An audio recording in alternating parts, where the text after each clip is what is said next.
To budem kasnil nekih pol minuta, pa ne aveda. You have presentation? Yes, because Yeah. before going from room to room, we have to stick to the. That's it.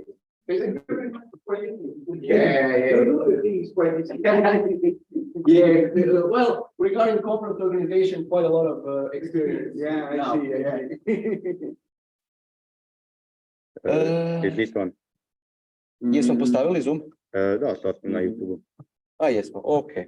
Okay, let me just check if this is Open it. Yeah, okay. Right? Yeah. And it shows. Yeah, and this Right, one. okay, I can read. Yeah.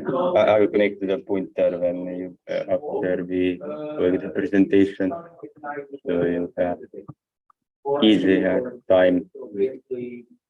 Have someone who wants to share the screen. Right now. So for speaking, people is going to see the speaker and the. Yes, screen.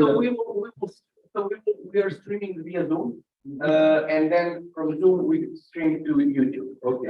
So basically, the people that are looking at the via stream, they will have the PowerPoint presentation of the presenter, and in one little dot, they will see the video of the presenter. And Yeah, and we are sharing this second screen from the projector.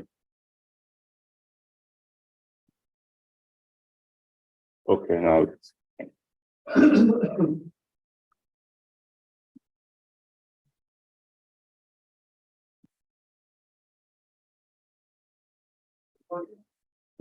looks fine.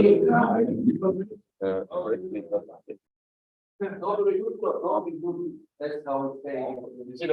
Ukraine, yes.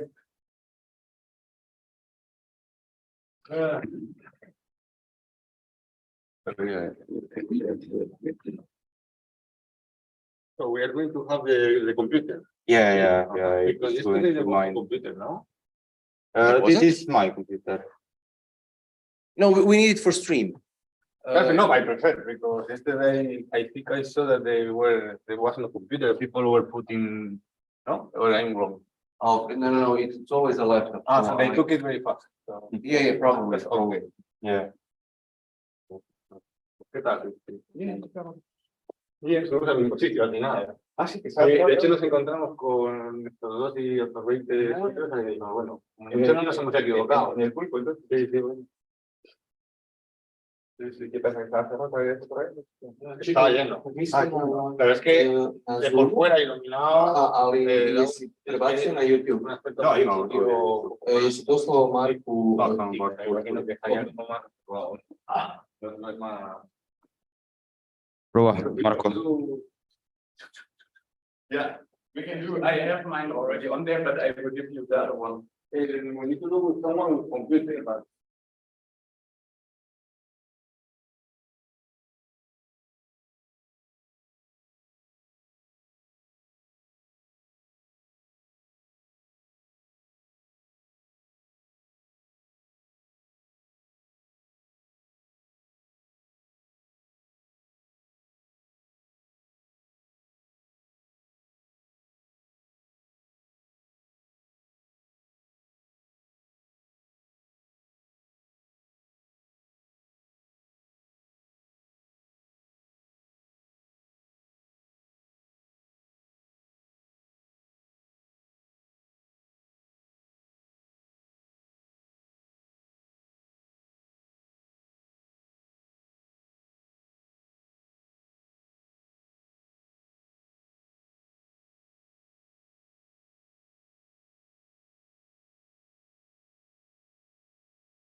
No, proba, proba. Proba. Proba. Proba. Yeah, It's normal. the mute time. Just remind you about the rules, some very short. Need to have examples. Esa, okay. Cost. Cost. Lo sta cost. Dove?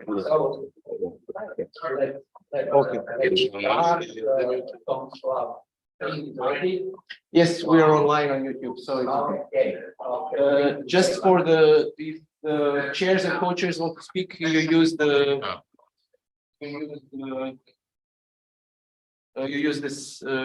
remote. And you have to have this one. It turned on to the top when you're speaking, so then the market. So, Now it's and you have the step for the presentation. and is coming from the University of Valladolid. He is a student and he worked well the modern variable business in integrated data and so the result of Thank you very much. It's a pleasure to present this follow-up version, let's say, of our method developed between the two groups, and this DBS group and the University of Valladolid. I'm going to talk about how we capture features of hourly resolution energy models in an integrated assessment model for this 18th DBS conference here in Dubrovnik. Well, this presentation is structured as follows. I will start with a brief introduction to then comment some things about the framework. Then I will present the methodology and some results to finalize with conclusions. In agreement with official reports of the IPCC, the effect of anthropogenic carbon emissions is speeding up the climate change and damaging the nature and the human metabolism. So the proposals on the table are based on a deep decarbonization of our economy and mostly based on renewable energies, especially solar and wind power energies. The challenge for integrated assessment models, which are broad models taking into account many different topics, for example, the economy, the energy, the power, land uses, climate, forests, and so on. These integrated assessment models run usually in a time step of around the year. However, to clearly represent the energy variability, we need statistically more at least the hour. This is a great challenge because the integration is not straightforward, especially with what concerns to power system planning. Our proposal is to parameterize hourly data coming from energy plan, which is an hourly energy resolution model, to then via regression analysis estimate the depression in the capacity factor of the two main technologies applied in these scenarios, the solar and wind energies. Regarding the framework, this method is conceptualized for scenarios such as the green growth and also post-growth, degrowth, some scenarios based on what happened, even 100% renewable energy systems. But for this work, we have conceptualized the green growth scenario. I'm going to present in the results what happens when we switch on or off the feedbacks from this regression analysis, and also what happens if we introduce or not the flexibility options I mentioned there, flexible demand, electric vehicles, synthetic fuels, and endogenous regulation of these flexibility options. And the implications into the renewable energy share, what happens with curtailment, what happens with the installation, the capacities, the capacity stock, the land requirements, mineral requirements, emissions, and then investment. Regarding the method, this method has been already presented before here in the last SDBS conference here in Dubrovnik, and then published in Renewable Energy last year. In summary, we designed the inputs and the outputs we are interested on of energy plan to then combine the inputs and outputs or to generate input files for energy plan that are run with energy plan, the model, to have the results, and then via regression analysis, we relation the inputs and the outputs to finally those analytic equations are introduced into the IAM. Just to say here that there are three updates regarding from the article. The first one is the sign of the experiment. We avoid with now the chess problem. That means that in the last version we combined the inputs. So we had an exponential equation of the number of combinations. And now we apply Monte Carlo analysis to avoid that. Then we perform parallel processing code to speed up the simulations. And finally, in the regression analysis, we have played also with lasso regression and step forward, back forward, stepwise analysis. Regarding the wall model, William, which is the integrated assessment model of the LOCOMOTION project, I saw now the scope of the energy system. We are placed here on the bottom and left, connected with the energy end use module, mainly the energy transformation module, and also the capacity stock. In addition, there are more topics, for example, the calculation of the GHG emissions in the energy sector, and taking into account also the potential of renewables and the famous ROI indicator, the energy return on energy investment.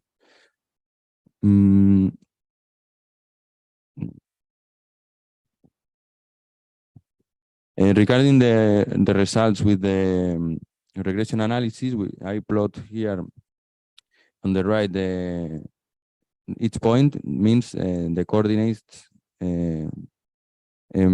between the prediction of the value on the depletion of solar power plants with the regression models, the logistic regression models, and on the y-axis, the real value delivered by energy plan. We can see a linear relationship between in points, the cloud is close to and follows the straight line, red line, when that means the perfect prediction. And also on the left, we can see that all the residuals in this histogram are close to zero. So the regression is well balanced. Regarding the most relevant variables, we can see here that for estimating the solar power energy, it is based mostly on the influence of the capacity of solar and the quadratic term of solar. And also zero GHG semi-flex power plants, which are those without emitting GHG emissions, in this case, nuclear and geothermal power plants. And also the demand of hydrogen. In the case of wind, we have more or less the same results in the cloud, so a linear relationship, and the histogram is also close around zero. In this case, this decline of the wind power capacity factor relies on the influence of wind, but also solar and the quadratic term of solar, the GHG, the nuclear and geothermal power plants, hydrogen demand, flexible demand. So it's more complex in this case, the relationship. What happened when we introduced these regressions into the integrated assessment model? Well, in this figure, I saw that the same output that the regression analysis, that is the depletion of the capacity factor of wind and solar power plants. The dotted lines are those what follows are the cases when the flexibility options are introduced. So if we don't introduce those flexibility options, you can see that for both cases the curtailment will arise up to 0.03 in the capacity factor. And when we apply the flexibility options, this effect sharply declines to 0 in a first order response. But when we introduce these flexibility options, what happens is that the electricity demand increases, and that generates an stimulation for new power plants. What in terms of the green growth scenario means that we are promoting more and more the renewable energies, especially these two, in the scenario. So we have here the share of renewable contribution to the electricity mix. And in this case, when we introduce those flexibility options, the effect is that the share increases more than the baseline. However, even with this high promotion of renewables, we have in 2050, 25% of the primary energy demand coming from renewable energy sources. And some other effects. So for example, I'm going to add here to one more slide. In this case, we have represented the steel and the indium production for the European energy system. And the black dots, the lines, and the black lines are those with with the case or without without flexibility options and without the endogenous regulation of the flexibility options and without feedbacks. And we can see that when we introduce the feedbacks and also this regulation for the flexibility options, we increase a lot the production of these two materials, and the results shows that compared with 2020, the production of indium will be 3.2% of the production we will need in 2050 worldwide. So 3.2% of the current production is just, so the current production in 2020 is just 3.2% what we need in 2050. And in the case of steel is a little lower, the 26% what we are consuming now. Some conclusions are here exposed. First of all, the response from the energy variability to the capacity expansion is one of the most interesting feedbacks for integrated assessment models, especially in case of the energy system.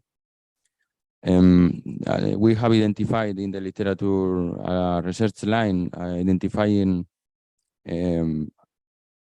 identified around the stylized functions programmed not only via regression analysis but others, such as the residual low duration curve, and that is different to other methods, such as the hard linking or the soft linking.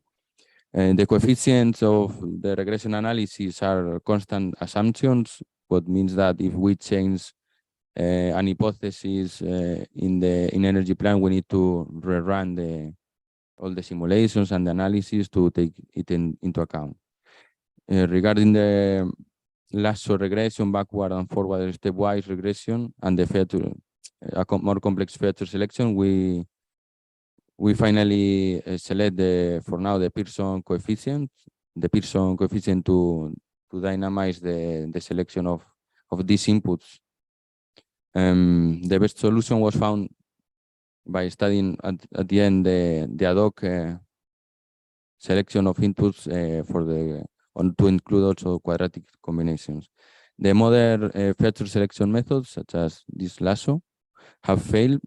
We need to analyze further why.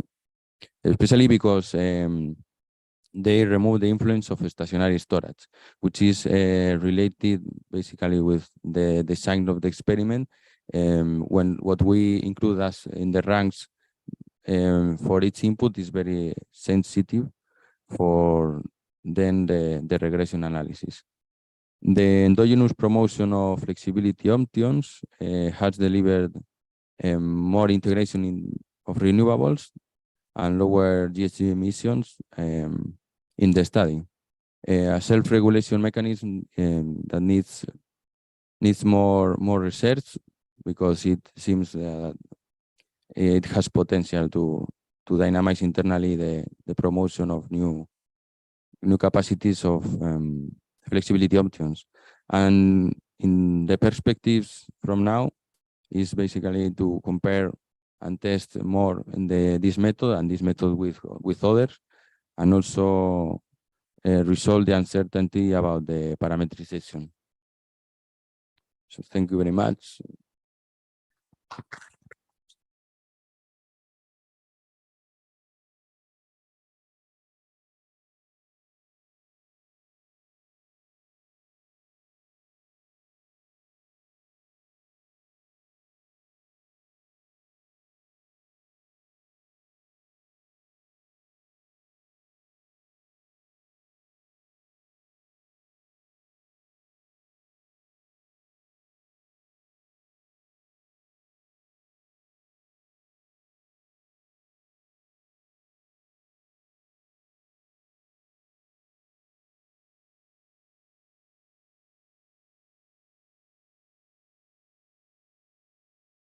Thank you very much for your presentation, Gonzalo. Having flexibility options as endogenous in the modeling is a very significant step and addressing many of the needs. When comparing the results coming from the LOCOMOTION project with other modeling results, what do you think should be the basis of comparison? How should the results of the scenarios from your project, for example, in the MIMP, scenario MIMP, what kind of variables should there be in order to compare the benefits of this approach with others, existing ones?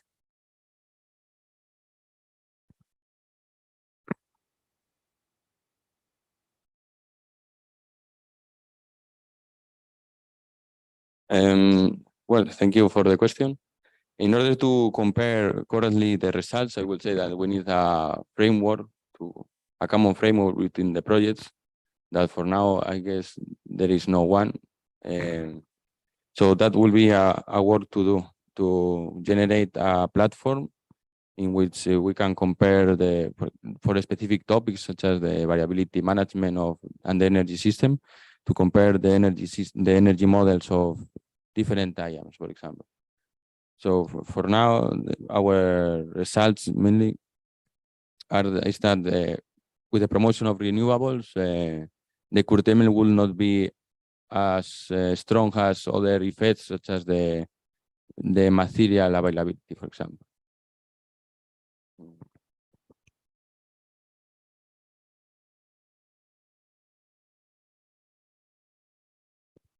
Hello, I'm Ole von Allen. I'm also part of the project, but there's a new result that I was interested about.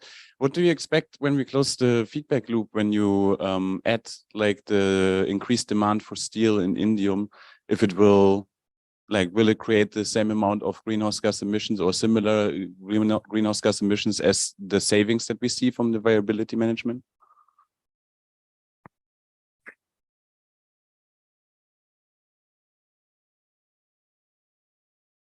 Yeah, thank you very much, Ole. Well, the increasing trend of the demand of electricity are going to generate new efforts to do in the power system, and it's correct that we're going to need more material. So it's a complex balance. It's a point to study. I didn't focus the attention on the material side, but I just take some results warning about the complexity of this energy transition, right? So, know if yeah. Yes. Mm, yeah, it's further work to know the materials we need for those flexibility options. Mhm.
Thank you for your presentation.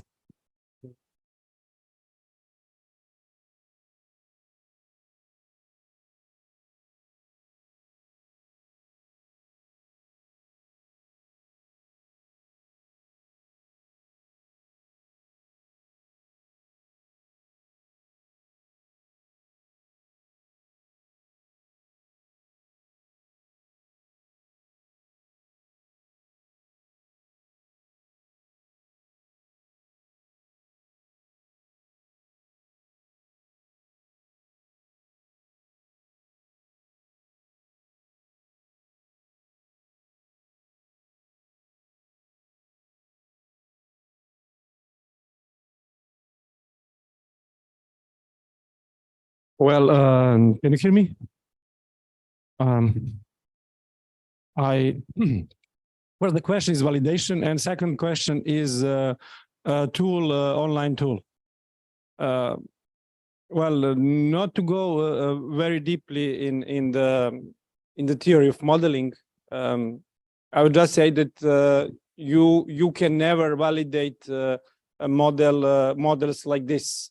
These models are mainly used to, I mean, validation will be that we will be able to, let's say, predict the future. So in this regard, validation will be that every time we introduce some number of variables, if we introduce some parameters, when we introduce a goal function and change something, that we can validate real policies. So we put in the real policies and then we get the feedback, and then we, let's say, get the realistic result. And then we accommodate model to fit better with reality. This is regarding validation. For this, I think this job can be done to put all of this into online, and that every user, every citizen could change the parameters. No, it's just a clarification, because there is a presentation in this session about the applications, which will be done by Roger. So yes, there are tools and they will be presented. Any questions?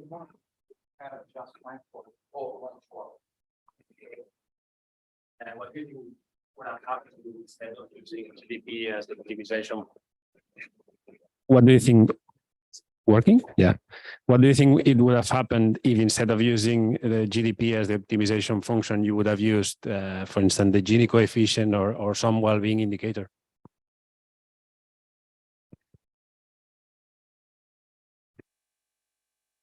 Well, I will put myself into situation if I'm a plumber, for example, and you ask me if you put here or there your pipe or everything. So for me, I'm a plumber. I do optimization. I can put any objective function into the into the computer and whatever you want.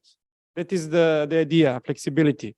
I'm not let's say I feel that this will be somehow more people-friendly idea to have this as a goal function, but this have to be shown. This have to be explored more and more. This is just a concept.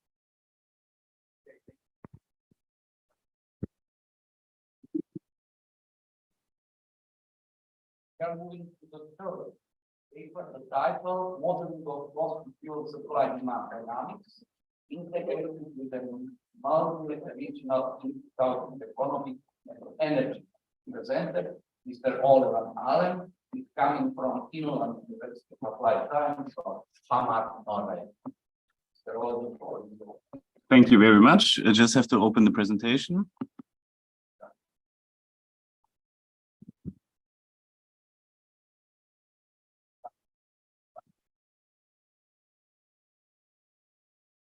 Hello. Yeah, should work. So yeah, I already got introduced. Thank you. I get the chance to speak here. I would first like to thank my colleagues Inigo, Lucas, and Iñaki, who were part of the study because we developed this together. And then I will dive into something that you all probably wanted to see, but nobody got to see it yet. Because we are like part of LOCOMOTION. What is LOCOMOTION? It's a big integrated assessment model, and it consists of several submodules. We have like modeled the society, finance, economy, demography, energy system, and climate, land, water, and materials. And that part of materials is what I will present to you. So the LOCOMOTION concept is a mix of bottom-up, top-down, and multi-regional input-output modeling. And we, in the framework, it's system dynamics, and it's mainly a tool to model different kind of policies and nonlinear relationships, because the foundation is in system dynamics. And we track social, economic, and environmental variables. It's also important to mention that if you are interested in a certain submodule, you can link or connect all the models between each other. So that is something that we would like to mention. So now I show you the part that I'm responsible for modeling in connection with my colleague Iñaki and Lucas and Inigo. So I'm responsible for the materials part, and I will particularly describe to you the model of crude oil and natural gas and coal. I will use the example of the oil model because they are all modeled in a similar way, but due to like time issues, I will not go into the differentiations between the different models. And we also established 3 case studies with oil, and I will present you these ones.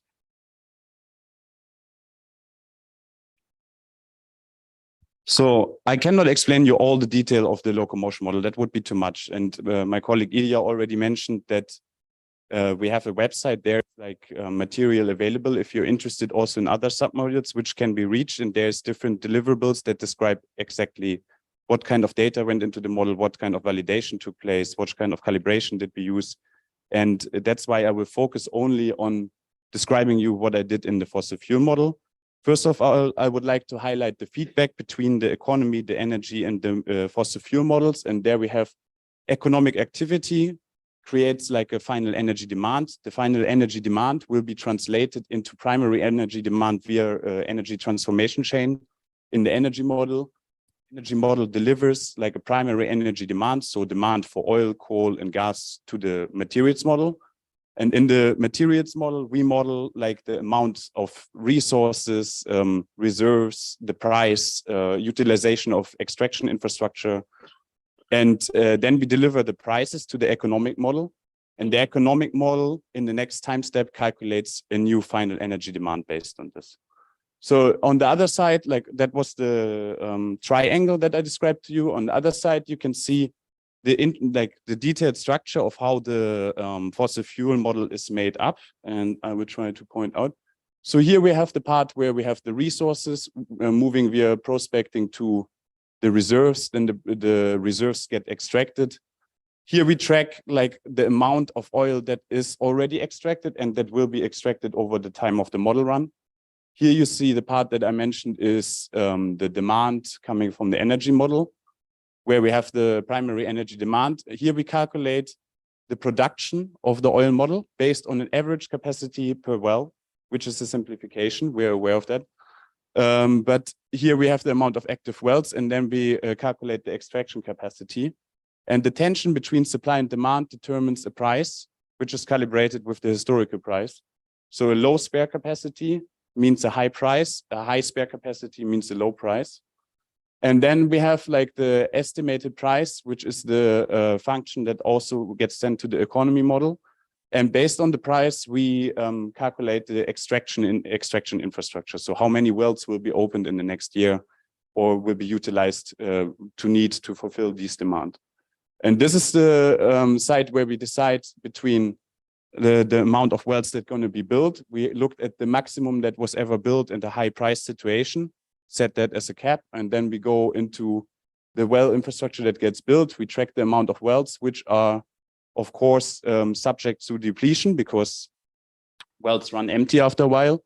And we increase the amounts of wells that leaving the active well stock when we reach over half of the total estimated resources, because we expect that it's more difficult to get out the remaining oil, and therefore the wells will have shorter lifetime, and we will decrease the extraction capacity.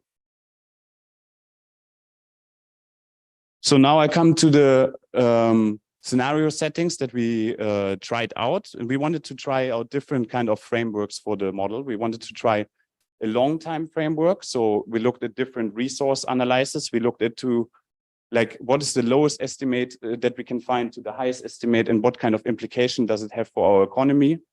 Then we looked into the impacts of the OPEC countries. So what kind of power do the OPEC countries have over the oil market, and what is the effect on the economy? Then we looked into a lockdown kind of scenario where we have like a household transportation demand reduction due to a lockdown kind of simulation, where we say like the people will travel less with personal transport and aviation and all these kind of modes of transport. And then the objective was to demonstrate the interlinkages that we have in the model. So we wanted to look into the functioning mechanisms between the energy, economy, and materials model.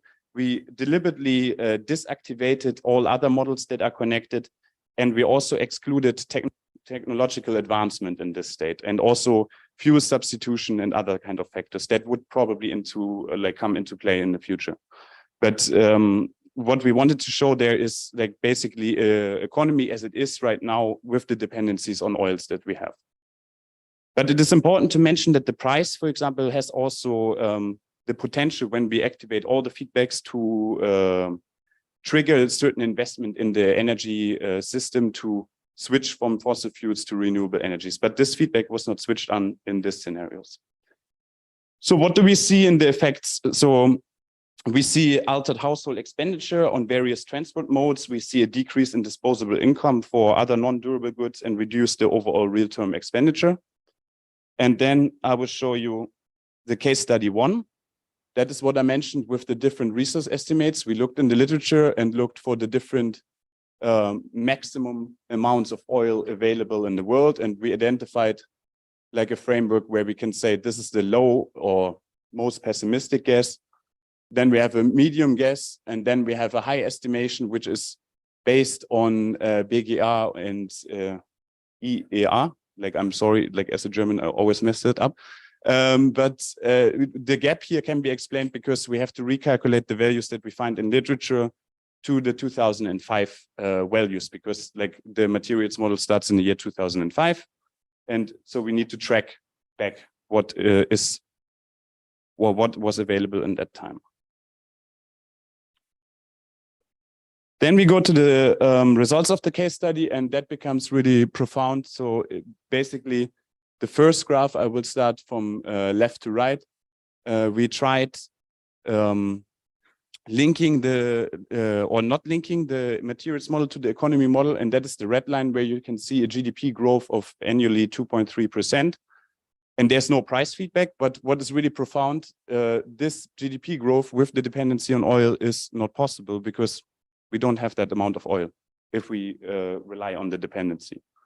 So what happened here is then we introduced the different resource estimations, and the top line is the high estimation, where we can see that our GDP would peak before the end of the century in the year 2086 because of the dependency on oil, and then it's not enough oil available to keep the GDP and economy growing in that sense.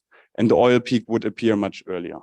Then we have the medium estimate where the peak of GDP would already happen in the year 2046, much earlier. And then we see a prominent decline from 20%, like lower than the 2015 values in the end of the simulation. And the simulation time is here until the year 2100.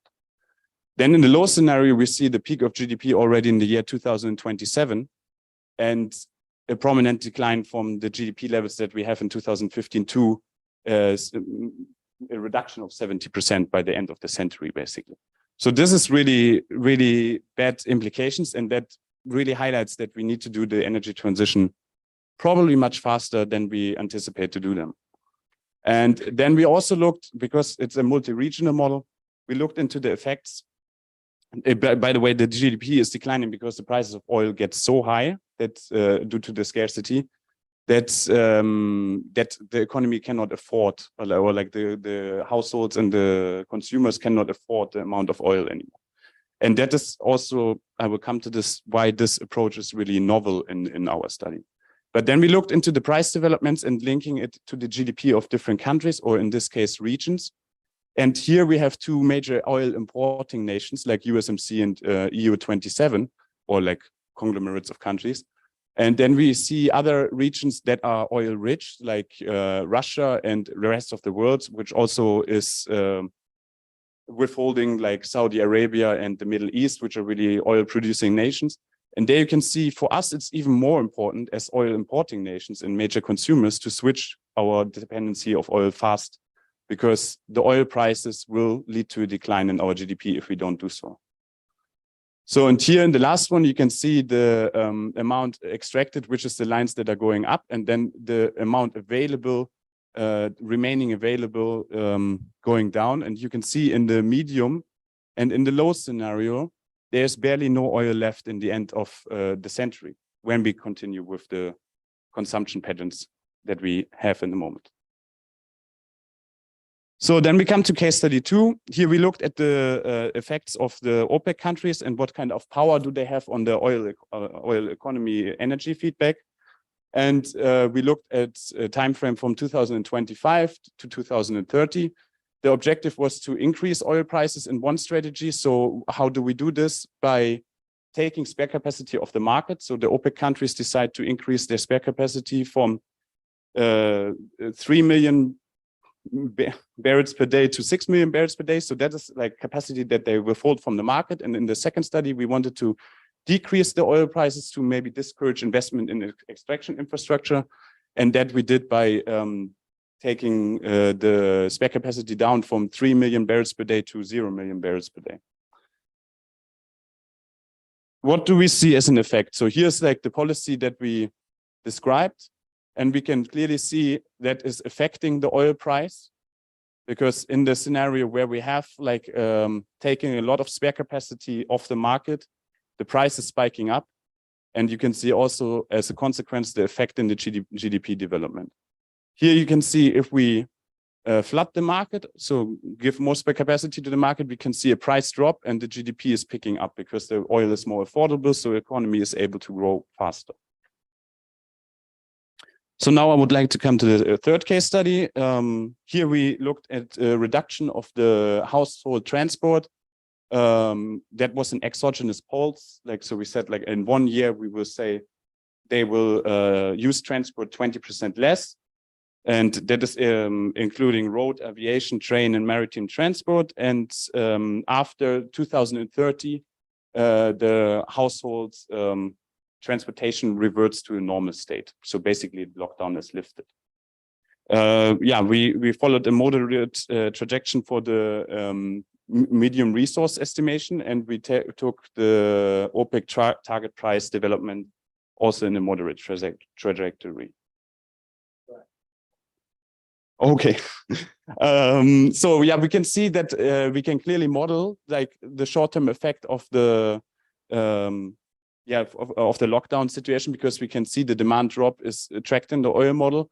We can see also that the spare capacity is rising, and we can also track the price drop in oil. So I would like to conclude on this, that we are able to model short-term, medium, and long-term effects with the model, and also do like really detailed analysis of the relation between the fossil fuels and the energy and the economy models of the model. And the novel approach here lies basically in how the linkage is done. Most models work with supply cost curves, which is a static approach, and they often don't take into the limitation of limited resources, or how limited resources could increase the prices for the resources and therefore have a negative effect on the economic development.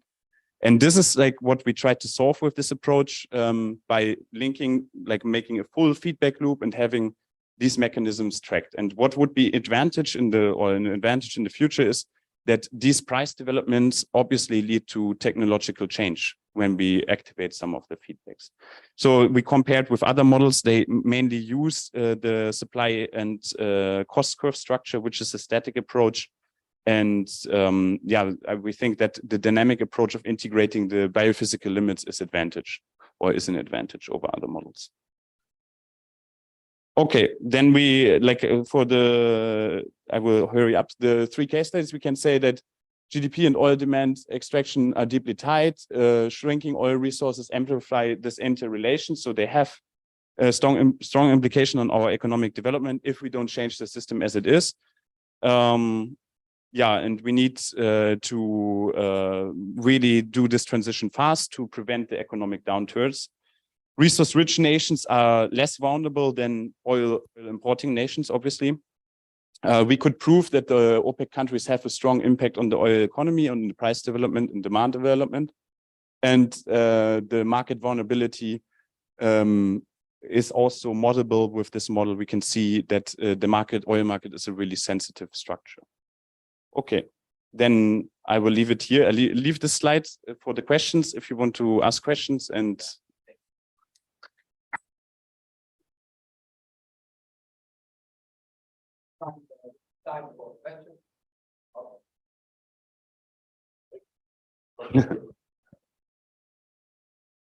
thank you for concluding that scarcity brings technological change. This is the critical thing we should draw out from these calculations. There was never a problem of oil because we can produce oil from coal or anything else. It's just a question of price. So if there is scarcity, price will go up, and then there will be technological change. It can be production of alternative fuels, or more probably it will be transition to new technologies. Regarding other materials, I found a very interesting information. I don't know if it's true, and you're an expert, so I will ask you here, that all amounts of all materials we need for energy transition equals the weight of fossil fuels for 1 year only. Okay, I'm not aware of that statement, but thank you for your question, Evan. I would argue that, so this is like one example. We don't know how the full picture looks like. So when we have the coal model connected, the natural gas model connected, and the metal models connected that will consume metal for the energy transition, then we can see if we come into a scarcity situation in the combination, also when renewables will be rolled out, and if there's a discredit or a disbalance in that sense. What I like to say here is, though, when we say there is no scarcity, it's just switching, because we say we assume that we have technological advancement, and because we observe scarcity in one material, that could occur for all other materials as well. It's just like this is depending on how much consumption we're gonna create and how much people are gonna live in a certain living standard. So I think we need to look at the full picture to see that, and that's what we try with this approach. This is just one of the resources that we model. And yeah, to your comment with the weight, I'm not aware of the total amounts of weight in that sense, but I think what we can observe is that we see certain supply risk in certain materials, and it is not fully mapped out yet. We try to wrap this up to see a full picture and then utilize the effects of the price development of a certain resource, what it will trigger in certain kind of energy technology rollout in that sense. Yeah.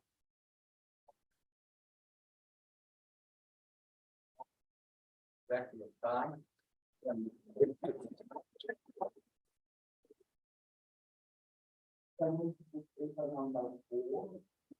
The title is Assessing Hydropower Potential on scenarios using William model. Presented on yeah, so much comes from the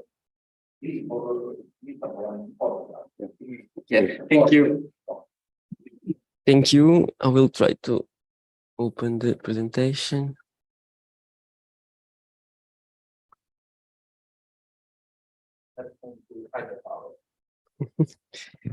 So hello everybody, thank you again. I will present our work with some people of the LOCOMOTION team about assessing hydropower potential under green economy scenarios using LOCOMOTION. So first of all, wait, sorry. I'm sorry, I don't know how to work with these. Okay, no, wait. Sorry, yeah. Okay, it's just this. Okay,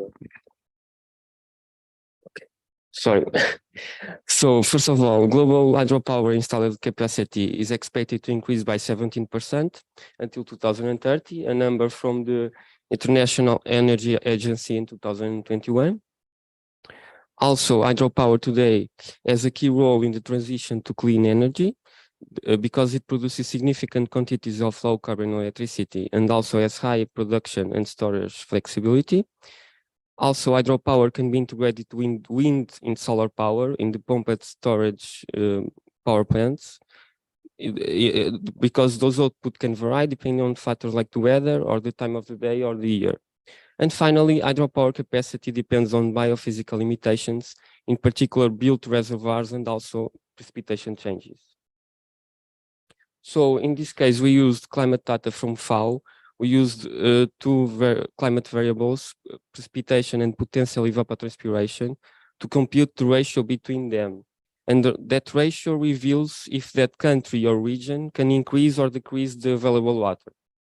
We use three future scenarios, the B2 that is similar to the RCP 4.5, that is similar to the base scenario in the William model. We use the A2 that is similar to the RCP 6, and you use the A1, F1 similar to the RCP 8.5. We use the present climate period and three future years, 2020, 2050, and 2080. But in this case, in the William model, we use only for 2020 and 2050. So now these are graphics from the IPCC, and they are very important because they influence our results. So these graphs to the left are the temperature change, and to the right are the precipitation change. So we have projections for world temperature change of 2 degrees and world temperature change of 4 degrees. And we can see that for temperature, the highest expected increases are in higher latitudes and in continental regions. And the precipitation change, it is expected to increase in most of the world in the most extreme scenario, not so much in the 2 degree scenario. But the most important part of these maps is that is expected an increase of precipitation, especially in higher latitudes, and also in some desert regions. And at the contrary, it is expected a decrease of precipitation in some subtropical regions, and especially in the Mediterranean region. So these changes will affect the soil moisture, that will affect, of course, the water availability. So in most of the world, the increase of precipitation will not compensate the increase of evapotranspiration.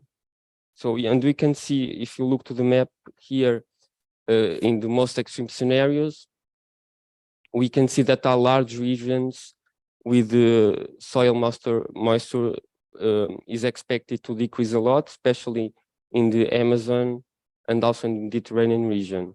But at the contrary, in India and in some desert regions, it is expected the opposite, an increase of available water. For example, here in some desert areas in India, and in some higher latitudes, it's also expected a small increase of soil moisture. So this will affect water availability and will affect our results. So now, this is the scheme of the William model links that we used in the model. So first of all, we loaded in the initial data for precipitation and evapotranspiration. We use the RCP scenarios. Again, for the baseline scenario or RCP 4.5, we use linear regressions for computing the precipitation and evapotranspiration because the temperature is an endogenous variable in the model. So it depends, it runs inside the model. But for the other scenarios, we had to change all the model, the emissions, etc. So we simplified and loaded directly the precipitation and evapotranspiration values. So the precipitation and evapotranspiration changes are have influenced the water availability, that will influence will compute the water stress again with blue water demand. So we computed water stress for the 35 and 9 locomotion regions. Also, we have after that, we computed the impact of water availability changes on hydropower, and therefore the hydropower capacity can change in the future, and that is the link. That is the link with the energy submodel. So there are 3 types of hydropower plants. We have the reservoir that are dams, usually large dams that are enabled to storage water for many months. And because of that, we can say that they're mostly influenced by precipitation and also evapotranspiration. So the water can stay there for a long time. It depends on if the evapotranspiration is larger or not, and of course of precipitation. Then we have the run-of-river type that are usually smaller dams, generates electricity through natural water flow, and again with limited storage capability. And then we have pumped storage hydropower plants that store electricity by pumping water up from a lower reservoir to an upper reservoir, usually using wind power or solar energy, and then releasing through turbines when power is needed. So they are a mostly closed system, and they have mainly evaporation losses. So in our work, we didn't divide in these 3 types of hydropower plants because we don't have sufficient data in most of the world. So we have good data for Europe and for other regions, but for example in Africa it's difficult to find this kind of data. So again, these are the total capacity hydropower in gigawatts for the 9 locomotion regions. For the people who doesn't know the locomotion regions, so we have here the European Union, the United Kingdom, China, Eastern Asia and Oceania, India, Latin America, Russia, United States, Mexico, and Canada, and the rest of the world. So we can see that total capacity hydropower is higher by far in China, with around 400 gigawatts installed. After that, we have in the rest of the world with around 20 to 250. After that, in the United States, Mexico, and Canada, Latin America, Then again, also European Union with 150. Russia and India, and finally in the UK with only almost 5 gigawatts installed. Sorry. So here I show in the left is the global net hydropower capacity additions by region from 1981 until 2030, and in the right is by lending countries, but only for 2001 and 2030. But here I want to highlight this left graph in the right bar in the left graphic, where they show the projections for this period for 2021 and 2030, and we can see the largest increase is projected to be on China with around 100 gigawatts of installed capacity. After that, we have for Asia Pacific, also Europe, Eurasia, North America. And looking for the leading countries, China doesn't appear in this graph because it's too large, so we have 100 here. Then for China, then India 25, Turkey, Ethiopia, Pakistan, etc. So for the Europe, it's not so much hydropower installed for the future because we have already a lot of dams. But an important thing is that we are installing, in the world and mostly in Europe, we are installing a lot of pumped storage hydropower plants. So this could be important for the future. Now I will show our results. In this case, for the RCP 4.5, again, this is computed with the precipitation in the evapotranspiration ratio. We're using the linear regressions with the temperature of the model, the endogenous temperature. So this is the ratio, precipitation and evapotranspiration by year. So how do you compute this? We use the initial ratio of precipitation and evapotranspiration, in this case in 2005, and we divide it by the ratio of precipitation and evapotranspiration annually for the future. So if you have values above 1, means that this ratio is increasing, meaning that water availability will increase in the future in that region. The opposite, values below 1, means that the precipitation evapotranspiration is decreasing, less water available for the future. And here we can see the only locomotion region where it is expected an increase of water available is on India. This blue line reaching 1.1. In the opposite, the lower decreases are expected on the European Union, Latin America, and also the UK. Now for the RCP 6, it's a middle scenario between the RCP 4.5 and the most extreme RCP 8.5. And we can see that is expected again an increase of this ratio or the water availability on India, but not so much, not so high as before, around 1.05. Also, it is expected a change on this behavior of the decreasing ratio on China after 2020, and this starts increasing, but does not reach 1. And we have decreasing and also negative values of water availability for the future, again in the European Union, Latin America, and the United States, Mexico, and Canada. For the most extreme scenario, we have most extreme results also. So for India, we have a very substantial increase of this ratio expected for 2050.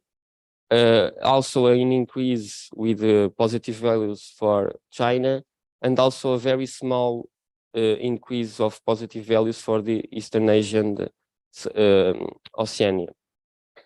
And again, at the opposite, the regions where it is expected the largest decrease, it will be on Latin America, European Union, and the rest of the world. here in this table are the results resumed. So these are a table with the future potential capacity in 2050 comparing with the present, but in percentage looking to the current period. So here are for the RCP 4.5, we can see that the European Union can have the future potential capacity lowering to 7%, and 9% on the RCP 6, and 16% in the RCP 8.5. Ah, okay, sorry. Okay, again, we have decreases almost everywhere except in India and in China in the most extreme scenario. So we use those projections from the installed capacity until 2030, and we computed with the water availability. But then if you model, if the powers remains, the capacity remains constant for the future, we have an increase, and then we have again as a little decrease of the potential for the future. This is for the UK. And for China, using the two models, the two scenarios, sorry, we have an increased potential, of course, with some limits for the future for the RCP 8.5. And we have again a change on this behavior if the capacity is for the RCP 4.5, because we have less water available. So this is a developing work. So we went in the next part to study the creation of scenarios linking pumped storage with wind and solar energy uses. For example, for the UK, using pumped hydropower connecting with 25% wind or 75% solar, or 50% wind or 50% solar. So, and yeah, that's it. Thank you.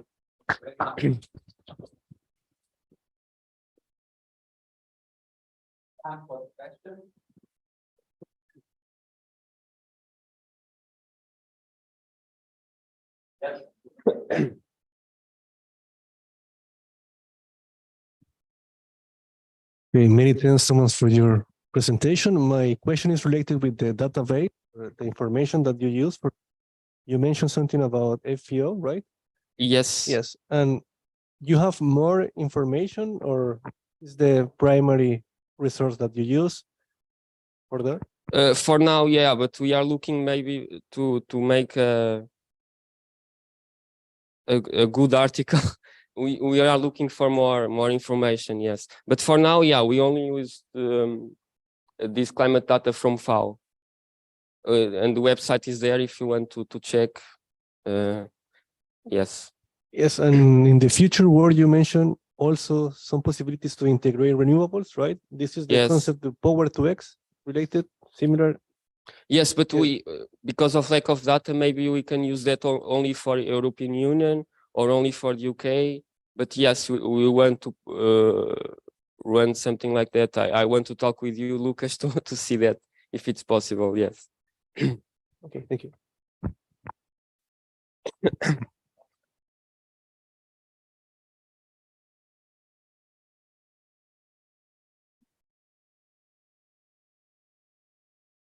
Tomás, there's a question. You mentioned these different scenarios, but are these data, these scenarios, this modeling connected with the energy model in William? Because there is another, let's say, general scenarios in William related with energy demand and so on, and production transformation. So it should be connected with the rest of the Yeah, model. we could check that with Lucas, because it's like I said, this is just an ongoing work. But yeah, if we want to make a good article, so we want more data, and that's a good option also. Thank you to link with the energy. Yep. Yeah, I think we checked this, and we already implemented it. So there's a switch you can activate this feedback, which is really, it's one of the important feedbacks of climate change onto the renewable energy generation. It's implemented. I'm not sure if it's activated in the latest version, but I understand we have this precipitation to evapotranspiration ratio endogenous in the model, so we can also include this into the energy module, and this can be Yeah, activated. the link, it's what I'm trying to say. The link is done, but is not, and we also need to check the capacity values and etc. But we can see. Yes, it's a short question. Yes, very short. Thank you very much, Thomas, for the presentation. I have just a question regarding the precipitation. Are you taking into account the frequency, the change in the frequency of the precipitation? Because it could be the case that you have more precipitation in India, but the frequency makes that it's not, you are not able to use this for either power or whatever. Yeah, no, because it's again, it's difficult, but if you, that's a very good question, yeah. But if you look to the soil moisture change, I think they have taken into consideration in the IPCC this effect. So if you look to the soil moisture change, you can see also an increase in India. It's not so high as maybe as we expected, but I think this could be a good answer for that. So it could also increase the water in the rivers and etc. Yeah, but it's a very good question. Thank you. Thank you.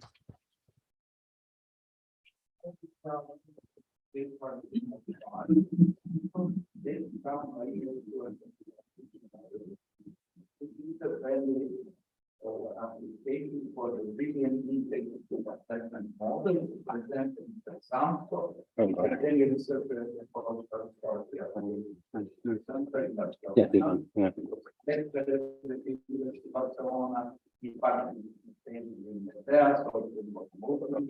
What is just yeah.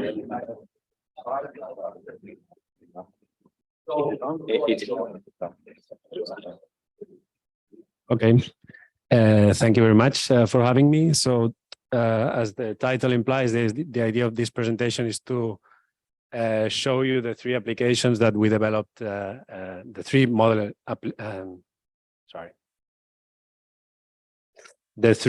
applications that we developed during the LOCOMOTION project to better disseminate our results.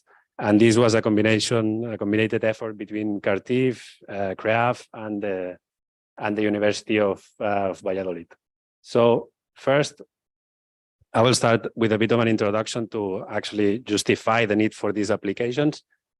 And I will start explaining how these modeling projects tend to work and what are the problems that we usually find in the end. So these projects, or these big modeling projects, generally start with a research question. In this case, for the LOCOMOTION project and for other projects like this, it's generally in the project call. So you just apply for a specific research topic.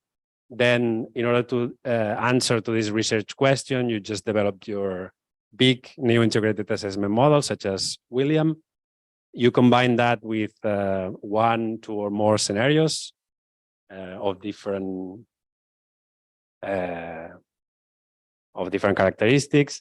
And then, of course, you run some simulations. You make your deliverables that you submit to the commission. Hopefully, they'll get accepted. And then you do dissemination in conferences, workshops, and of course, you need to publish lots of papers.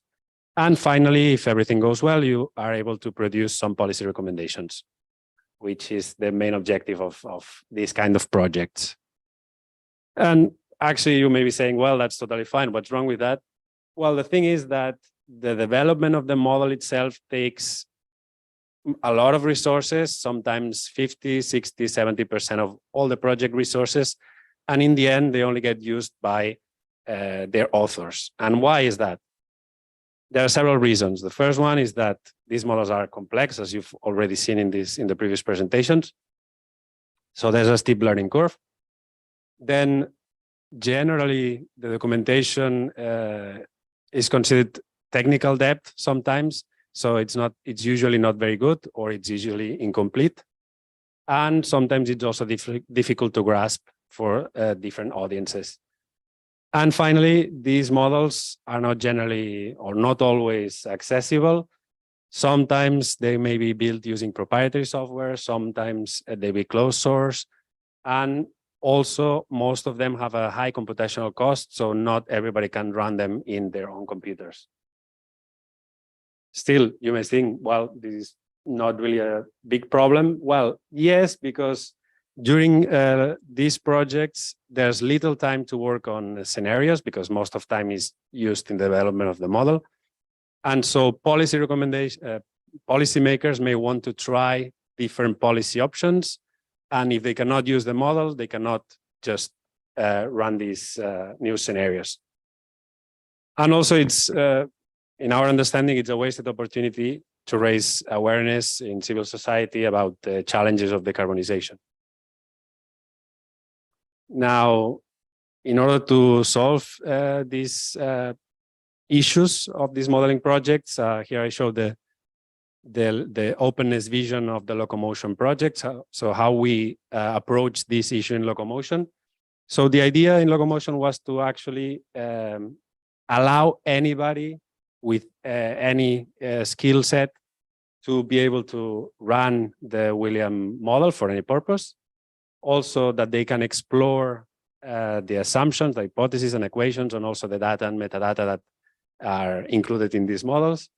And also that anybody that has the skills required for it, they could contribute to improve the model or, write the documentation or report back and so on.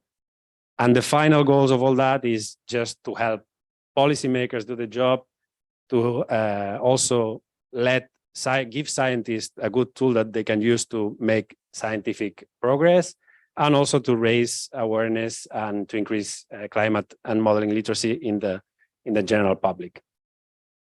So for that, we developed these 3 modeling apps, which have the William model in the background. And we are targeting 3 different audiences, so experts and policymakers on one side, then the general public or the civil society. And also, as we will see, we have a game. We developed a game addressed at high school and graduate students.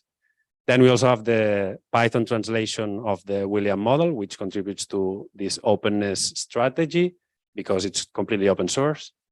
And all the metadata and the data of the project are available in a database and accessible through a website. All these code and all these applications are licensed under the MIT license, so it's completely open source. And of course, most importantly, possibly the 3 apps are usable in low power computers. So anybody can actually run these simulations with the William model in their portable computers or desktop computers. And finally, I mentioned before that documentation is usually a big problem with these big models. So in this case, we already worked on that. Sorry, it's very sensitive. So we produced this e-handbook, which is, we think, a good documentation for the William model. Now, starting from the first of the 3 apps, it's the model analyzer. In this case, the target audience is experts and policymakers, because it's an application that allows a lot of parameterization of the William model. Its architecture is basically a desktop application that you can download, you install it on your computer. And from these applications, you can configure scenarios. And then when you launch a simulation, it goes to a server where the simulation is run. And then after the simulation ends, you can actually download the results and also plot them using the desktop application. And it has high compatibility, so it's available for Linux, Mac, Windows, and so on. In order to, well, this is the interface. If you click on this button here, well, you have a simple menu, so it's very easy to use. You click on this new scenario, you give it initial and final time of the simulation, then you choose between, sorry, this was the recording, which is I made for this. So you will see this thing moving. But anyway, hopefully you won't get distracted. So you can choose between 2 different scenarios. One is more complex, you can parameterize more. And the other one is simpler to make it even more accessible. Then you can define a short name of your simulation or your scenario, a long name and a description. And when you're done, you continue, click on continue. Here you get a summary of your scenario. You see the William version that is running, the scenario version, the final and initial year, a small description that you gave. And then here you can actually get to configure your scenario. So here you have these tabs correspond to each of the modules of the William model. So you have demography, energy, climate, and so on. And you click here and a list of the different parameters that you can modify is shown here, and you can tweak them. You can modify matrices, drop downs, and so on. You have a lot of parameterization. And in the end, you get a summary of your simulation and you click on simulate.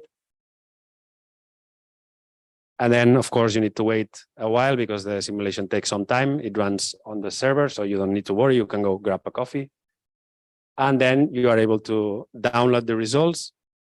And here you can just, well, in this menu, you go to this menu and you can just select the scenario that you run, select the variable that you want to plot with all the dimensions that you want to include. And here you get your nice plots. You can also use this tool to compare two different scenarios to see which one fits better your expectations. Now going to the second of the three apps, it's the Model Explorer. In this case, the target audience is the civil society and also maybe it's of interest to policymakers. It's, I would say, a simplified version of the model analyzer. So it's even easier to access and easier to work with. It's a web application, so you access it from the browser. And the results are pre-simulated in most of the cases, so should be, the response of the app should be very fast. And as I was mentioning, there's a limited degrees of freedom, so the parameterization is a bit lower than what you can do with the model analyzer, but still there's the public for this kind of tool. Again, the function is very similar to the previous one. This is the website. You create a scenario. Then by clicking on this button, you are able to tune your parameters. In this case, it's sliders most of the time, which makes the configuration much easier. You have all the modules of William here that you can click and they expand and you are able to access all the parameters for each of the modules. And finally, you can visualize the results. You can also see the list of options that you selected from your parameter configuration. You get to see the main KPIs or the main results of your simulation, so sea level rise, CO2 concentration in the atmosphere, and so on. And you can also finally export the results. Now, this is moving fast because it's a recording. Apparently, I lost track of my time. So this is the third of the apps. This is the game. And in this case, the target audience is basically teachers and teachers that will teach to teenagers, of course, and young, well, graduate students maybe as well. And the goal is, of course, to raise awareness of the challenges of making political decisions in the current context of climate change and so on. This is also a web application, so it's accessed through the browser. And the application has two main roles. The role of the moderator, which is the teacher, and then the players. The game can be played either remotely from, and in this case, the users communicate through a chat, or it can be played in the class, in which case students can argue and discuss their decisions in real time. So the objective of the game is that the players must choose among a predefined set of policies in order to get a good trade-off between global temperature increase and economic growth, or however you want to call it. Then, of course, the players need to split in different teams that compete to one another. They must agree on within each group, they must agree on the decisions they make. And after a predefined number of rounds, they get awards according to the results they obtained. And yeah, that was the 3 main modeling apps of LOCOMOTION.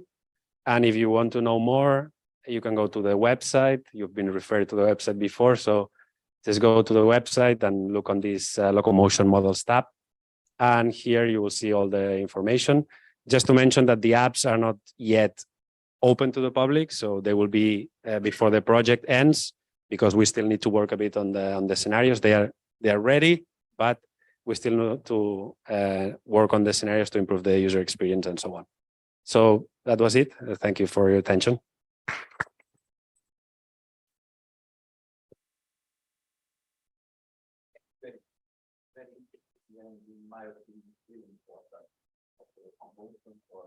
The more people, the more research, all Mhm. better. Yeah. So congratulations from my side. Thank Time for questions.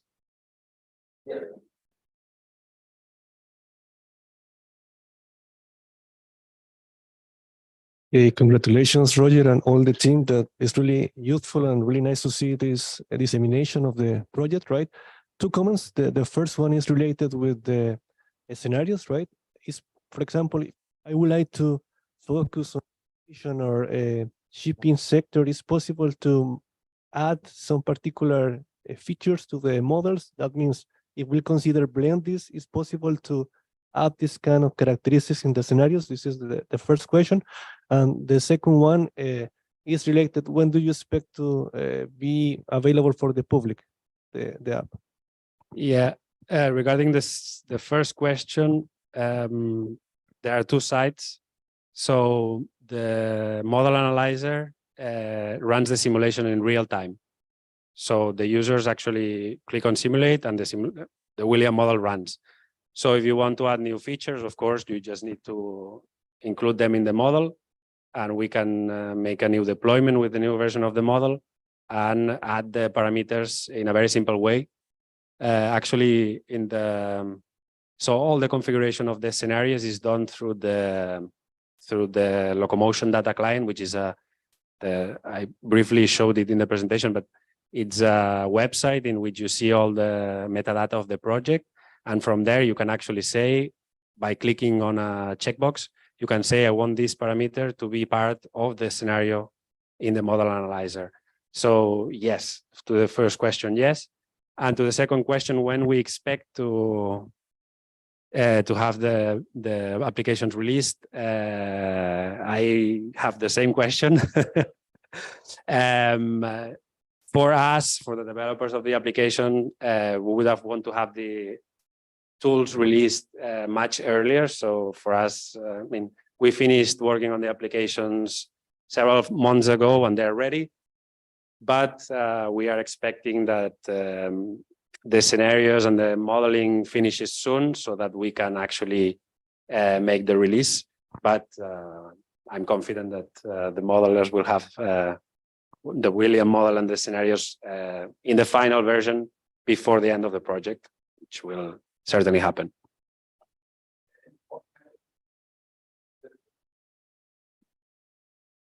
Thank you very much. It's a very interesting presentation, not only for dissemination for LOCOMOTION, but in general for transparency in science, because there's lots of EMs that not even the modelers eventually know themselves, imagine the users. So I see this application as very useful for the teenagers or decision makers, different practitioners and policy people. Do you have already research questions that can be answered that provides the boundary conditions of what the model analyzer can do and what it cannot do, which is also one of the limits of the integrated assessment models?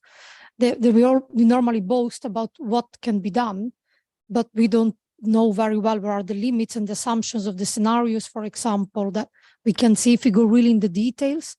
Will you provide such a guidance for the users in terms of examples of questions that could be answered? That's an excellent question. I think of course, Ivan, if you want to answer anything, feel free, because he also participated in this part. I think that the scenarios will be very well described in in the deliverables of the project, of course, but then in the application, the users will get a nice description of what each of the parameters represent. And then apart from that, I'm not quite sure that, they have full flexibility. For example, I've been working on the model analyzer, which is the one for the experts and so on. And you can have full flexibility. You can use as many parameters as you want for the locomotion, for the William model, and you can parameterize them within certain limits, because otherwise simulations may crash if you go outside of the range of stability of the model. But you can do, whatever you want. In the case of the model explorer, the range of exploration of parameters is smaller, just because we want to limit the complexity of the tool, so that users can really see what the app can do and limit the complexity of the tool. And then for the game, they have a limited as well. They have a limited number of options of policies, and in the help, they get recommendations and explanations of what each policy implies. So I think that's, it's targeted. So I would say that the model analyzer has less guidance because it's for experts and policymakers. The model explorer is a bit more simplified and guided. And of course, the game, which is intended for teenagers, is has much more explanations and so on. Thank you. Yes.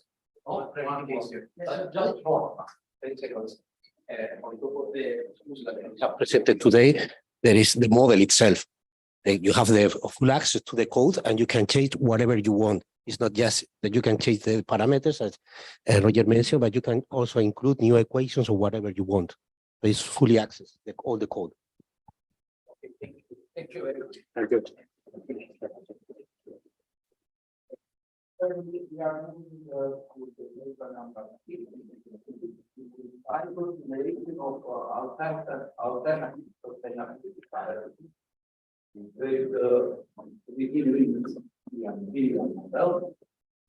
presenter is Perez from the University of Valladolid.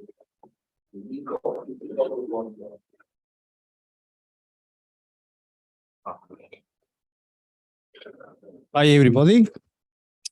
So, yes, I'm going to present a simulation of alternative sustainability paradigms with the William model. No, you see a bunch of co-authors. So this is the main contributors from the work package 8 of the LOCOMOTION project, which is focused on policies and scenarios.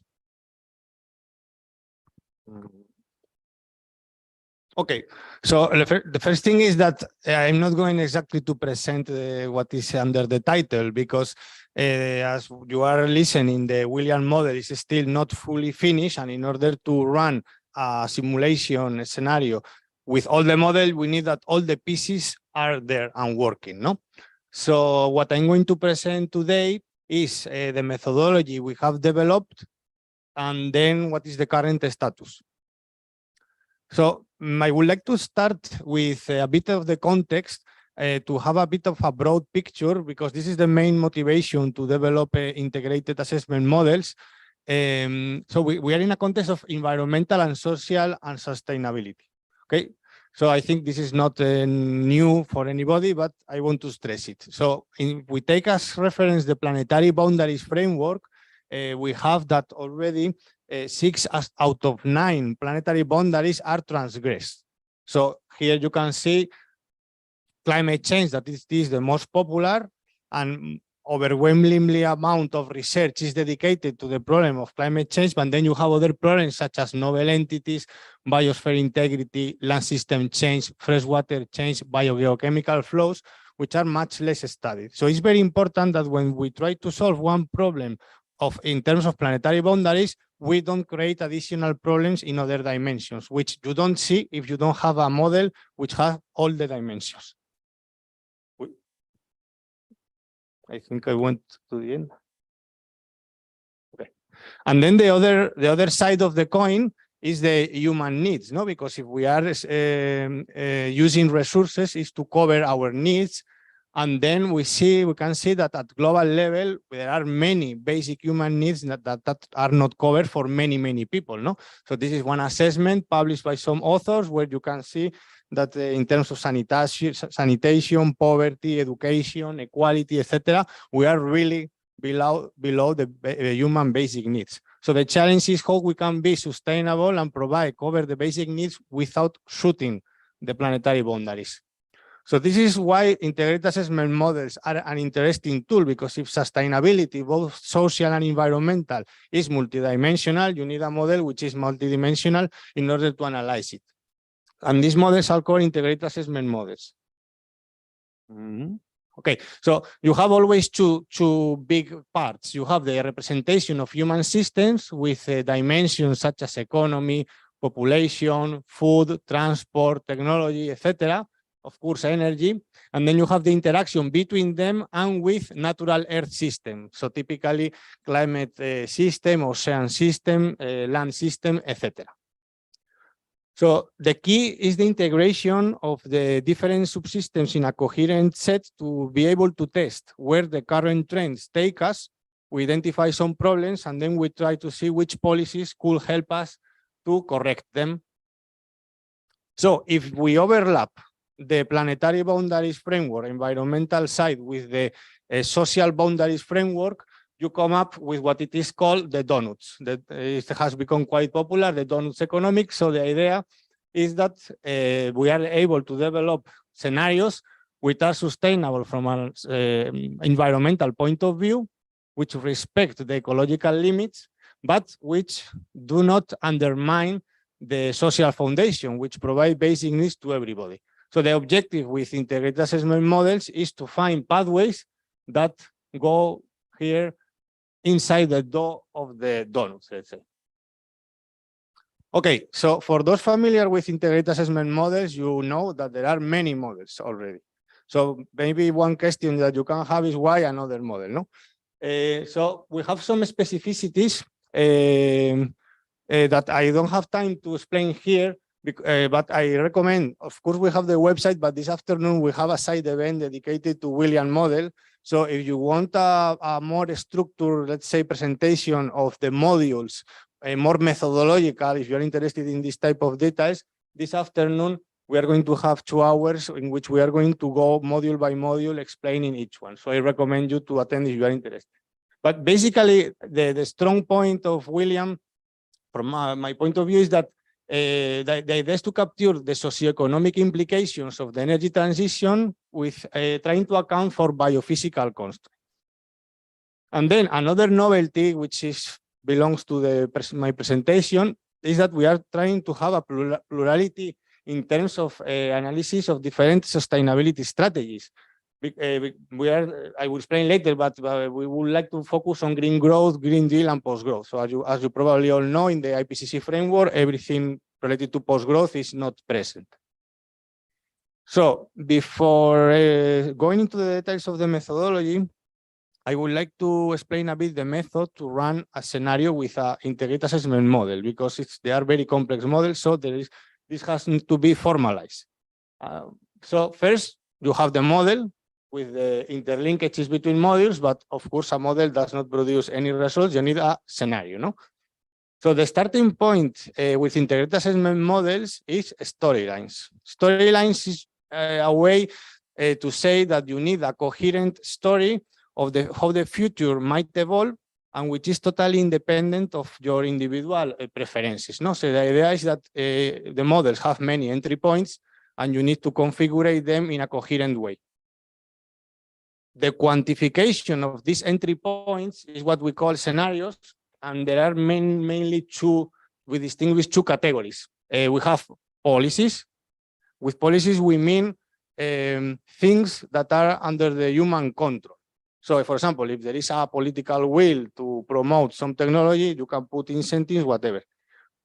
So these are what we call policies. And the other one is hypothesis. An hypothesis, of course, all the model is built out of hypotheses, but we identify some hypotheses that are key for building the scenarios. And these hypotheses are things that are uncertain, but that are outside of our control. And I can give you a very easy example. How much lithium is available below the ground. So this is very important for the outcome of the model, but there is uncertainty. Okay, so once you have these elements, policies and hypotheses, you can build different scenarios based on different narratives. So in EAMS, typically, we work with two types of scenarios. A baseline scenario, which is a reference scenario, which typically represents current trends. And then we build alternative scenarios to try to correct these trends. So when you define the storylines, you parameterize the scenarios, you run the model, you get some results. So you check against a list of goals that you have. You want to reach some goals with your alternative scenarios. This is typically an iterative procedure, no? Because you need to maybe check some things or correct some things or adjust some parameters, no? And then when you are satisfied with your results, you are able to produce policy recommendations. Here, this is a linear scheme, if you see, no? But it is possible, this is what Ilya has presented earlier, that you build some optimization trying to vary the range of inputs to try to reach some goals. So there is it's possible to automatize the search of solutions, let's say. Okay, so why we needed to develop a specific methodology for William? Because William is has some differences with relation to the standard IPCC model. So, for example, in William, GDP per capita and population are endogenous, which are, as you know, exogenous in most models and in the SSPs, etc. In William, we include more overall goals beyond climate change targets. And on the other hand, the SSPs exclude climate change impacts, and as I already said, they exclude post-growth scenarios. Okay, so which was the workflow we apply in the work package 8 of LOCOMOTION? Well, we started with a literature review from all these important elements of the scenario construction that I mentioned. No? So we review the literature from very different sources for storylines, policy measures, then for a matching of scenarios and policies, indicators, regionalization, etc. We had some feedback from stakeholders to refine, and then there has been a constant iteration with modelers, no? Because at the end, this is a co-creation process. In work package 8, we can review the literature and make some recommendations, but then we need to check if it's possible the implementation in the model, no? And then we can also give recommendations to give priorities. So what is the current situation for each element? So in terms of storylines, we have one baseline and 3 alternatives. So we have the narratives defined, but it is only parameterized for, let's say, a preliminary parameterization for energy module. In terms of policy measures and targets, we did a very large review with over 1,500, and now in the model, they are operational around 60. So of course, if you compare 60 with 1,500, it's very small. But if you compare with the state of the art of models and the variety of policies, and also the fact that behind each policy, there are different sub-policies, if you want, related, this is already quite good. In terms of indicators, we overviewed 20 and we have already implemented 15. So this missing of this gap of 5 is mainly because there were indicators related with dimensions that are not represented in the model. So for us, it's impossible to have them. Think about biodiversity. We don't have that dimension in the model. Then in terms of hypotheses, we have 11. For regionalization scenarios, we have 15. And then we have done some matching of policies and scenarios, but we need to implement in the model. So in terms of relevant storylines that we have identified, well, the baseline, our idea was to try to follow SSP2, but with modifications, because SSP2 is a bit already, let's say, outdated, and to be a bit flexible in the interpretation of SSP2, but this will be a bit the spirit. And then we identify in the literature three main, and with stakeholders, three main storylines. So first storyline is, we have called it green growth, which is, let's say, the dominant narrative in institutions. No, it is dominated by or characterized by market tools and technological development. You can have an idea of what it means with these keywords. No, economic growth, absolute decoupling, global economic convergence, fast diffusion of low carbon technologies, sector coupling, efficiency improvements. Then another narrative which became very important during the duration of the project, because this project started in 2019, if I am not wrong, or 20.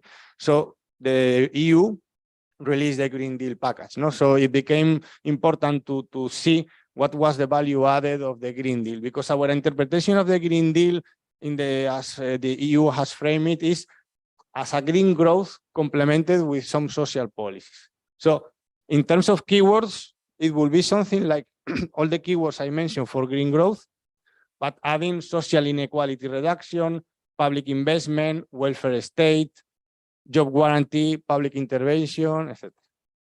And then the third alternative storyline that we have selected is a scenario based on post-growth ideas or degrowth.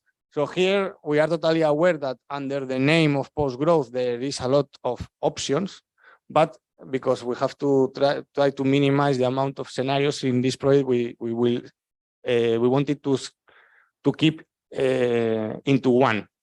So post-growth is everything related with voluntary downscaling and a deep socioeconomic restructuration. And you have keywords such as relocalization, sharing economy, self-organization, commons, conviviality, voluntary behavioral changes, sufficiency, reducing material throughput. Okay. So in terms of regionalization, we have developed 15 cases. So you can imagine that, I mean, the world will never evolve in a homogeneous way. This is totally, makes totally sense, but it's very complex to identify which could be the potential behavior of each region. No? So we have developed, from a conceptual point of view, 15 potential interesting cases, and we will see what we are able to simulate. No? But basically what we are interested in is heterogeneous development. Imagine that the European Union chooses one alternative scenario and the rest of the world chooses another. No? So what can happen? Okay, so in terms of so conclusions. So some takeaways from our work. First thing maybe is the baseline. The baseline is the reference scenario, but it shouldn't be underestimated the difficulty to have a very good baseline, because it's very difficult to represent current trends. Current trends is not objective, it's subjective also. No? And also during the lifetime of our project, we had COVID and we had Ukraine war. So what are current trends? No, it's complicated. Then also, it was very difficult to apply the standard method, scenario methodology, standard scenario methodology with our model, because the IPCC standard scenario methodology is very focused for linear models which have a very linear structure, and our model has many linkages. So you can have a lot of a priori about how things are going to evolve, but because they are endogenous in the model, in reality you don't know. So this we will know when we are more familiar running the full model. Difficulties regionalization, I already mentioned, and then the tools which were presented by Roger, because it's very difficult to run this type of tools. So this is all from my side. Thank you very much. We had that paper connected strongly to the results of our LOCOMOTION project. I think you all present them for time. expecting. And I think we got very good insight and understanding, I would say, of what's going on within the LOCOMOTION project, what are structure, results, the challenges, open questions. So thank you a lot for all presenters. 4 minutes for questions. So the floor is yours. Yeah. I will use this short time frame to ask a fast question. I like your donut show, and I like donuts. What do you think?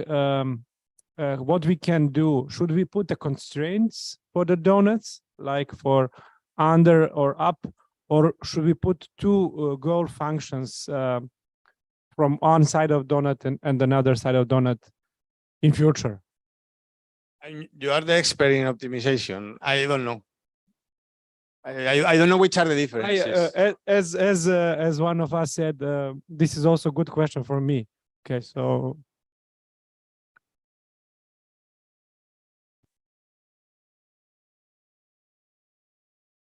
Thank you. I'll keep it short. Just a wish for the next session. It's very exciting. To be honest, I think LOCOMOTION gives a very interesting model dynamic. You have 3 versions of SSP1 that I'm very curious to, and that's my interpretation of those 3 green scenarios. So I'm very curious to talk about this. And also the potential to be able to model tipping points, wildcards, so all those non-linear events that are very much missing. So I hope in the next session to see more of this and to see where this is getting compared to the, yeah, thank you. Thank you, thank you, thank you everyone, once again.